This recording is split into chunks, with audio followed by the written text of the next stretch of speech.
Est-ce que tu vois les choses autour de toi, là-bas, dans les arbres, dans les chemins? Tu découvres les autres? Ces images ont été tournées il y a quelques années. Elles illustrent la façon dont on opère sous hypnose. Le patient n'a que 12 ans, il souffre d'une petite tumeur au sein et sa famille a opté pour cette technique.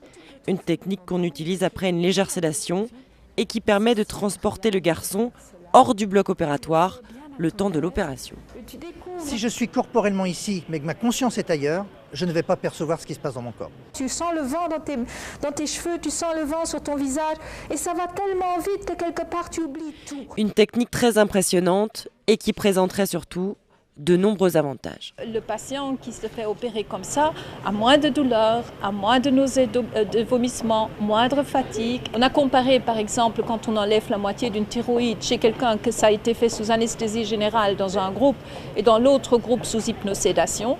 Là on a vu que les gens reprennent leur activité professionnelle 15 jours plus tôt. Mais attention, ça ne s'applique pas dans tous les cas. Sur des interventions légères, des interventions qu'on pourrait dire de surface. Car dès qu'on est en profondeur, au niveau des organes, là, il n'est pas possible d'avoir une sédation profonde. La technique se développe mais reste très peu utilisée, seulement 1 à 2% des opérations.